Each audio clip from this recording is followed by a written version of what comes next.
ರಾಜ್ಯದಲ್ಲಿ ಈ ಒಂದು ರಾಜಕೀಯ ಸಿಕ್ಕಾಪಟ್ಟೆ ಗದಿಗೇರಿರುವಂಥದ್ದು. ಎಐಸಿಸಿ ಅಧ್ಯಕ್ಷ ಮಲ್ಲಿಕಾರ್ಜುನ್ ಖರ್ಗೆನ ದಿಢೀರ್ ಭೇಟಿ ಮಾಡಿದ್ದಾರೆ ಸತೀಶ್ ಜಾರಕಿಹೊಳಿ. ದೆಹಲಿಯ ಅವರ ನಿವಾಸದಲ್ಲಿ ಹೈಕಮಾಂಡ್ ವರಿಷ್ಠರನ್ನ ಭೇಟಿ ಮಾಡಿರುವಂಥದ್ದು. ದೆಹಲಿಯಲ್ಲಿ ಖರ್ಗೆ ಜೊತೆಗೆ ರಹಸ್ಯ ಸಭೆಯನ್ನ ನಡೆಸಿದ್ದಾರೆ ಸತೀಶ್ ಜಾರಕಿಹೊಳಿ. ನೋಡ್ತಾ ಇರಬಹುದು ನೀವು ಫೋಟೋಗಳನ್ನ, ಒಂದು ಕಡೆ ಫೋಟೋನ ಸೆಂಟರಲ್ಲಿ ತೋರಿಸ್ತಾ ಇದ್ದೀವಿ. ಖರ್ಗೆ ಹಾಗೂ ಸತೀಶ್ ಜಾರಕಿಹೊಳಿ ಅವರು ಭೇಟಿಯಾದಂಥ ಕ್ಷಣಗಳ ಫೋಟೋ ನಿಮಗೆ ತೋರಿಸ್ತಾ ಇದ್ದೀವಿ. ದೆಹಲಿಯಲ್ಲಿ ಮೀಟ್ ಮಾಡಿದ್ದಾರೆ. ಮೊನ್ನೆ ಅಷ್ಟೇ ಸತೀಶ್ ಜಾರಕಿಹೊಳಿ ಹಾಗೂ ಅಂದರೆ ಅಹಿಂದ ನಾಯಕರು ಒಂದು ಸಭೆಯನ್ನ ಮಾಡಿರ್ತಾರೆ, ರಾಜ್ಯದಲ್ಲಿ ಒಂದು ಸಭೆಯನ್ನ ಮಾಡಿರ್ತಾರೆ. ಈ ಸಭೆಯಲ್ಲಿ ಏನಂತಂದ್ರೆ ಸಚಿವ ಮಹದೇವಪ್ಪ ಅವರ ನಿವಾಸದಲ್ಲಿ ಸಭೆಯನ್ನು ಮಾಡಿರ್ತಾರೆ. ಈ ಒಂದು ಸಭೆಯಲ್ಲಿ ಸಚಿವ ಮಹದೇವಪ್ಪ ಪರಮೇಶ್ವರ್ ಜೊತೆಗೆ ರಹಸ್ಯ ಮಾತುಕತೆಯನ್ನು ನಡೆಸಿರ್ತಾರೆ. ಈ ರಹಸ್ಯ ಮಾತುಕತೆಯನ್ನು ಇಲ್ಲಿನ ಸಂದೇಶನ ಹೊತ್ತು ಇದೀಗ ದೆಹಲಿಯಲ್ಲಿ ಮಲ್ಲಿಕಾರ್ಜುನ್ ಖರ್ಗೆ ಅವರನ್ನ ಭೇಟಿ ಮಾಡಿದ್ದಾರೆ, ರಹಸ್ಯ ಸಭೆಯನ್ನು ಮಾಡಿರೋದು. ಸುಮಾರು 1 ಗಂಟೆಗೂ ಹೆಚ್ಚು ಕಾಲ ಬಿಗ್ ಮೀಟಿಂಗ್ ನಡೆದಿರುವಂಥದ್ದು. ದೆಹಲಿಯಲ್ಲಿ ನಡೆದಿರುವಂತಹ ಈ ಒಂದು ಮೀಟಿಂಗ್ ಸುಮಾರು 1 ಗಂಟೆಗಳ ಕಾಲ ಮಹತ್ವದ ಚರ್ಚೆಯನ್ನ ಸತೀಶ್ ಜಾರಕಿಹೊಳಿ ನಡೆಸಿದ್ದಾರೆ ಎನ್ನಲಾಗ್ತಾ ಇದೆ. ಹಾಗಾದ್ರೆ ಈ ಒಂದು ಚರ್ಚೆಯಲ್ಲಿ ಏನೆಲ್ಲ ಮಾತುಕತೆ ಆಗಿರ್ಬೋದು, ಈ ಒಂದು ರಹಸ್ಯ ಸಭೆಯಲ್ಲಿ ಯಾವೆಲ್ಲ ಮಾತುಕತೆಯನ್ನ ಸತೀಶ್ ಜಾರಕಿಹೊಳಿ ಹಾಗೂ ಮಲ್ಲಿಕಾರ್ಜುನ್ ಖರ್ಗೆ ಅವರು ನಡೆಸಿರ್ಬೋದು. ಏಕೆಂತಂದ್ರೆ ಸುಮಾರು 2 ದಿನಗಳ ಹಿಂದೆ ಕರ್ನಾಟಕದಲ್ಲಿ ಒಂದು ಸಭೆಯನ್ನ ಮಾಡಿರ್ತಾರೆ, ರಹಸ್ಯ ಸಭೆಯನ್ನ ಏರ್ಪಟ್ಟಿರುತ್ತೆ. ಸುಮಾರು 2 ದಿನಗಳ ಹಿಂದೆ ಸಚಿವ ಎಚ್.ಸಿ. ಮಹದೇವಪ್ಪ ಅವರ ನಿವಾಸದಲ್ಲಿ ಒಂದು ಸಭೆಯನ್ನ ಮಾಡಿರ್ತಾರೆ. ಅಹಿಂದ ನಾಯಕರು ಸೇರಿಕೊಂಡು ಈ ಒಂದು ಸಭೆಯನ್ನ ಮಾಡಿರುವಂಥದ್ದು. ಈ ಒಂದು ಮೂವರು ನಾಯಕರು ಎಚ್.ಸಿ. ಮಹದೇವಪ್ಪ, ಸತೀಶ್ ಜಾರಕಿಹೊಳಿ ಹಾಗೂ ಪರಮೇಶ್ವರ್ ಮೂವರು ಕೂಡ ಸಭೆಯನ್ನ ಮಾಡಿರ್ತಾರೆ. ಈ ಸಭೆಯಲ್ಲಿ ಸಿದ್ದರಾಮಯ್ಯ ರಾಜೀನಾಮೆ ಕೊಡುವ ಸಂದರ್ಭ ಎದುರಾದರೆ, ಒಂದು ವೇಳೆ ಮೋಡಾ ಸೈಟ್ ವಿಚಾರದಲ್ಲಿ ಸಿದ್ದರಾಮಯ್ಯನವರು ರಾಜೀನಾಮೆ ಕೊಡುವಂಥ ಸಂದರ್ಭ ಎದುರಾದರೆ ಪರಿಶಿಷ್ಟ ಜಾತಿ ಅಥವಾ ಪರಿಶಿಷ್ಟ ಪಂಗಡದವರಿಗೆ ಸಿಎಂ ಸ್ಥಾನ ಸಿಗಲೇಬೇಕು ಅಂತ ಚರ್ಚೆ ನಡೆದಿತ್ತು ಎನ್ನಲಾಗ್ತಾ ಇದೆ.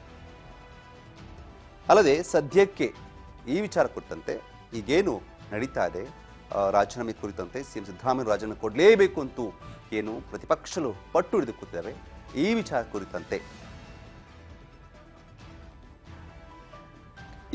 ಕುರಿತಂತೆ ಈಗಾಗಲೇ ಏನಂತಂದ್ರೆ ಸಿಎಂ ಸಿದ್ದರಾಮಯ್ಯ ಪರ ನಿಲ್ಲಬೇಕು ಅಂತ ಮಾತುಕತೆ ಆಗಿತ್ತು. ಅದ್ರ ನಡುವೆ ಒಂದು ವೇಳೆ ರಾಜೀನಾಮೆ ಕೊಡಲೇಬೇಕು ಅಂತ ಪಟ್ಟು ಹಿಡಿದು ಕೂತರೆ ಕೊಡಲೇಬೇಕಂತ ಸಂದರ್ಭ ಎದುರಾದರೆ ಪರಿಶಿಷ್ಟ ಪಂಗಡದವರಿಗೆ ಅಹಿಂದ ನಾಯಕರಿಗೆ ಈ ಒಂದು ಸ್ಥಾನ ಸಿಗಲೇಬೇಕು ಅಂತ ಈ ಬಗ್ಗೆ ಮಾತಾಡೋಕೆ ನಮ್ಮ ಜೊತೆ ಈಗ ನಮ್ಮ ಪ್ರತಿನಿಧಿ ಬಸವರಾಜ್ ಉಘಾರ್ ಏನು ಫೋನ್ ಲೈನಲ್ಲಿ ಇರುವಂಥದ್ದು, ಫೋನ್ ಸಂಪರ್ಕದಲ್ಲಿ ನಿಮ್ಮ ಜೊತೆ ಇದ್ದಾರೆ.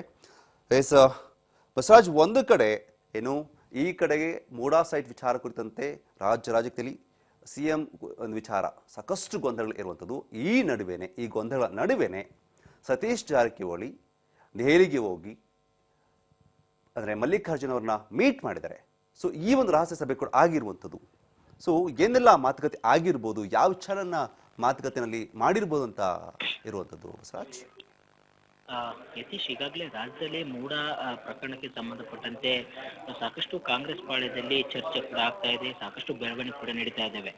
ಈ ಬೆನ್ನಲ್ಲೇ ಒಂದ್ ಕಡೆ ಸಿಎಂ ಸಿದ್ದರಾಮಯ್ಯವರು ಈ ಪ್ರಕರಣ ಗಂಭೀರವಾಗಿ ಪರಿಗಣಿಸಿ ಒಂದ್ ಕಡೆ ಏನಾದ್ರು ರಾಜೀನಾಮೆ ಕೊಡುವಂತ ಪ್ರಸಂಗ ಬಂದ್ರೆ ಮುಂದಿನ ಒಂದು ಸಿಎಂ ಸ್ಥಾನಕ್ಕೆ ನಾಯಕ ಯಾರು ಅನ್ನುವಂಥದ್ದು ಕೂಡ ಒಂದ್ ಕಡೆ ಪ್ರಶ್ನೆ ಮೂಡಿರ್ತಕ್ಕಂಥದ್ದು. ಹಾಗಾಗಿ ಈಗಾಗಲೇ ಕೆಲವೊಂದಿಷ್ಟು ಒಂದು ಸಮುದಾಯದ ನಾಯಕರು ಏನು ಪರಿಶಿಷ್ಟ ಜಾತಿ ಮತ್ತು ಪರಿಶಿಷ್ಟ ಪಂಗಡದ ಹಲವು ಸಚಿವರು ಕೂಡ ಒಂದು ಏನು ಸಚಿವರಾಗಿರ್ತಕ್ಕಂಥ ಎಚ್.ಸಿ. ಮಹದೇವಪ್ಪ ಅವರ ನಿವಾಸದಲ್ಲಿ ಒಂದು ಗೌಪ್ಯ ಸಭೆಯನ್ನು ಕೂಡ ನಡೆಸಿದ್ರು.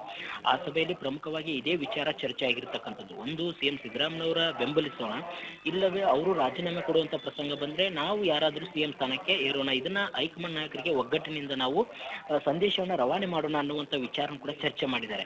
ಆ ಸಭೆ ನಡೆಸಿದ ಬಳಿಕ ಇದೀಗ ಸಚಿವರಾಗಿರ್ತಕ್ಕಂಥ ಸತೀಶ್ ಜಾರಕಿಹೊಳಿ ಅವರು ಆ ಸಭೆಯಲ್ಲಿ ತೆಗೆದುಕೊಂಡಿರ್ತಕ್ಕಂಥ ನಿರ್ಧಾರ ಮತ್ತೆ ಚರ್ಚೆ ಮಾಡಿರ್ತಕ್ಕಂಥ ವಿಚಾರವನ್ನ ಎಐಸಿಸಿ ಅಧ್ಯಕ್ಷರಾಗಿರ್ತಕ್ಕಂಥ ಮಲ್ಲಿಕಾರ್ಜುನ್ ಖರ್ಗೆ ಅವರ ಒಂದು ಭೇಟಿ ಮಾಡಿ ಅವರಿಗೆ ಕೂಡ ಏನು ತೆಗೆದುಕೊಂಡಿರ್ತಕ್ಕಂಥ ತೀರ್ಮಾನದ ಬಗ್ಗೆ ಕೂಡ ತಿಳಿಸಿರ್ತಕ್ಕಂಥದ್ದು. ಸಿಎಂ ಸಿದ್ದರಾಮಯ್ಯವ್ರನ್ನ ನಾವು ಬೆಂಬಲಿಸ್ತೀವಿ, ಆದ್ರೆ ಒಂದು ವೇಳೆ ಅವ್ರು ಏನಾದ್ರು ರಾಜೀನಾಮೆ ಕೊಡುವಂತ ಪ್ರಸಂಗ ಬಂದ್ರೆ ಒಂದ್ ಕಡೆ ಪರಿಶಿಷ್ಟ ಜಾತಿ ಅಥವಾ ಪರಿಶಿಷ್ಟ ಪಂಗಡದ ನಾಯಕರಿಗೆ ನೀವು ಸಿಎಂ ಸ್ಥಾನ ಕೊಡಬೇಕು, ಈ ಒಂದು ಅವಕಾಶ ನೀವು ಈ ಒಂದು ಸಮುದಾಯ ಕೊಟ್ರೆ ಇಡೀ ಕಾಂಗ್ರೆಸ್ ಪಕ್ಷಕ್ಕೆ ಎಲ್ಲ ಈ ಸಮುದಾಯಗಳ ಒಂದು ಮತ ಬ್ಯಾಂಕ್ ಕ್ರೋಢೀಕರಣ ಆಗುತ್ತೆ. ಯಾಕಂತಂದ್ರೆ ಹಲವಾರು ವರ್ಷಗಳಿಂದಲೂ ಕೂಡ ಕಾಂಗ್ರೆಸ್ ಪಕ್ಷವನ್ನ ಈ ಸಮುದಾಯಗಳು ಬೆಂಬಲಿಸ್ತಾನೆ ಬಂದಿದ್ದಾವೆ. ಪ್ರಮುಖವಾಗಿರ್ತಕ್ಕಂಥ ಮತ ಬ್ಯಾಂಕ್ ಅಂತ ಹೇಳಿದ್ರೆ ಅವು ಪರಿಶಿಷ್ಟ ಜಾತಿ ಮತ್ತು ಪರಿಶಿಷ್ಟ ಪಂಗಡದ ಒಂದು ಮತಗಳು. ಹಾಗಾಗಿ ನೀವು ಇವುಗಳನ್ನ ಬಿಟ್ಕೊಡ್ಬಾರ್ದು. ಈ ಒಂದು ನಿಟ್ಟಿನಲ್ಲಿ ನಮ್ಮ ನಿರ್ಧಾರ ಈ ರೀತಿಯಾಗಿದೆ. ನಾವು ಒಂದು ವೇಳೆ ಪರಿಶಿಷ್ಟ ಜಾತಿ ಮತ್ತು ಪರಿಶಿಷ್ಟ ಪಂಗಡದ ಸಚಿವರಿಗೆ ಅಥವಾ ನಾಯಕರಿಗೆ ಸಿಎಂ ಸ್ಥಾನ ಕೊಡೋದಾದ್ರೆ ನಾವೆಲ್ಲರೂ ಕೂಡ ಬೆಂಬಲಿಸ್ತೀವಿ. ಯಾವುದೇ ರೀತಿ ನಮ್ಮಲ್ಲಿ ಯಾವುದೇ ರೀತಿ ಭಿನ್ನ ಇಲ್ಲ ಅನ್ನುವಂಥದ್ದನ್ನು ಕೂಡ ಎಸಿಸಿ ಅಧ್ಯಕ್ಷರ ಮುಂದೆ ಹೇಳಿರ್ತಕ್ಕಂಥದ್ದು. ಯತೀಶ್, ಮತ್ತೊಂದು ಕಡೆ ಗಮನಿಸಬೇಕಾದ್ರೆ ಸತೀಶ್ ಜಾರಕಿಹೊಳಿ ಕೂಡ ಸಿಎಂ ಆಕಾಂಕ್ಷೆ ಅನ್ನೋದು ಗೊತ್ತಿರುವಂಥ ವಿಚಾರ, ಬಹಿರಂಗವಾಗಿರುವಂಥ ವಿಚಾರ. ಸೊ ಆ ಚರ್ಚೆ ಏನಾದ್ರು ನಡೆದಿದೆಯಾ, ಆಗಿರ್ಬೋದಾ ಬಸವರಾಜ್? ಯತೀಶ್, ಒಂದ್ ಕಡೆ ಕೆಲವೊಂದಿಷ್ಟು ರಾಜಕೀಯದಲ್ಲಿ ಆಗಿರ್ತಕ್ಕಂಥ ಬೆಳವಣಿಗೆ ಕುರಿತಂತೆ ಎಸಿಸಿ ಅಧ್ಯಕ್ಷರ ಮುಂದೆ ಸತೀಶ್ ಜಾರಕಿಹೊಳಿ ಎಲ್ಲ ವಿವರಣೆ ನೀಡಿದ್ದಾರೆ. ಒಂದ್ ಕಡೆ ಸಿದ್ದರಾಮಯ್ಯವರ ಪರವಾಗಿ ನಿಂದಿರತಕ್ಕಂಥ ಒಂದು ಪ್ರಯತ್ನ ಹಂತ ಆಗಿರ್ಬೋದು, ಮತ್ತೆ ಇನ್ನೊಂದು ಕಡೆ ಸಮುದಾಯವಾರು ಬೇಡಿಕೆಯನ್ನು ಹೆಚ್ಚಾಗ್ತಾ ಇದೆ. ಎಲ್ಲ ಲಿಂಗಾಯತ ಸಮುದಾಯ ಆಗಿರ್ಬೋದು, ಒಕ್ಕಲಿಗ ಸಮುದಾಯ ಆಗಿರ್ಬೋದು, ಪ್ರಮುಖ ಸಮುದಾಯಗಳು ಕೂಡ ಈಗ ಸಿಎಂ ಸ್ಥಾನಕ್ಕಾಗಿ ಲಾಬಿ ನಡೆಸ್ತಾ ಇದ್ದಾವೆ. ಹಾಗಾಗಿ ಇವೆಲ್ಲವನ್ನು ಕೂಡ ಕೇಂದ್ರದ ಒಂದು ನಾಯಕರು ಅಂದ್ರೆ ಎಸಿಸಿ ಅಧ್ಯಕ್ಷರ ಮುಂದೆ ಸತೀಶ್ ಜಾರಕಿಹೊಳಿ ಚರ್ಚೆ ನಡೆಸಿ ಏನೇ ಆದರೂ ಸಹಿತ ನಮ್ಮ ಸಮುದಾಯಕ್ಕೆ ಅಂದ್ರೆ ದಲಿತ ಅಥವಾ SC/ST ಒಂದು ಸಮುದಾಯಕ್ಕೆ ಸಿಗಲೇಬೇಕು ಅನ್ನುವಂತ ಬಿಗಿಪಟ್ಟನ್ನು ಕೂಡ ಹಿಡಿದಿರ್ತಕ್ಕಂಥದ್ದು.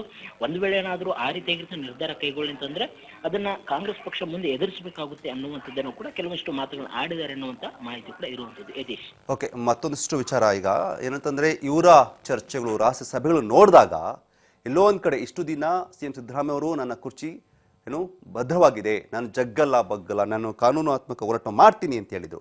ಆದರೆ ಈ ಎಲ್ಲ ಬೆಳವಣಿಗೆ ನೋಡ್ತಾ ಇದ್ರೆ ಎಲ್ಲೋ ಒಂದು ಕಡೆ ಆ ಕುರ್ಚಿ ಅಳಗಾಡ್ತಿದೆ ಅನ್ನೋ ಪ್ರಶ್ನೆ ಕೂಡ ಮೂಡುತ್ತೆ ಅಲ್ವಾ ಬಸವರಾಜ್? ಖಂಡಿತ ಆಯ್ತು. ಒಂದ್ ಕಡೆ ಸಿಎಂ ಸ್ಥಾನ ನಾನೇ 5 ವರ್ಷ ಪೂರೈಸ್ತೇನೆ ಅನ್ನುವಂತ ಮಾತನ್ನ ಹೇಳ್ತಾರೆ ಸಿಎಂ ಸಿದ್ದರಾಮಯ್ಯವರು. ಈ ಪ್ರಕರಣವನ್ನು ನಾನು ಎದುರಿಸ್ತೇನೆ, ಇದು ಒಂದು ಸತ್ಯಕ್ಕೆ ದೂರವಾಗಿರ್ತಕ್ಕಂಥ ಪ್ರಕರಣ, ಹಾಗಾಗಿ ನಾನು ಯಾವುದೇ ರೀತಿ ಜಗ್ಗೋದಿಲ್ಲ ಬಗ್ಗೋದಿಲ್ಲ ಅನ್ನುವಂತ ಮಾತನ್ನು ಕೂಡ ಹೇಳ್ತಾರೆ. ಆದ್ರೆ ಕೆಲವೊಂದಿಷ್ಟು ತಮ್ಮ ಸ್ವಪಕ್ಷದಲ್ಲಿ ವಿಪಕ್ಷಗಳು ಟೀಕೆ ಮಾಡ್ತಾ ಇದ್ದಾವೆ, ಮತ್ತೆ ರಾಜೀನಾಮೆ ಕೂಡ ಆಗ್ರಹಿಸ್ತಾ ಇದ್ದಾರೆ. ಆದ್ರೆ ಒಂದ್ ಕಡೆ ಅವರ ಸ್ವಪಕ್ಷದಲ್ಲೇ ಕೆಲವೊಂದಿಷ್ಟು ಒಂದು ಸಚಿವರಾಗಿರ್ಬೋದು, ಶಾಸಕರಾಗಿರ್ಬೋದು, ಸಮುದಾಯವಾರು ಕೂಡ ಅವರ ಒಂದು ಸಿಎಂ ಸ್ಥಾನಕ್ಕೆ ಪೈಪೋಟಿ ನಡೀತಾ ಇದೆ. ಇನ್ನೊಂದು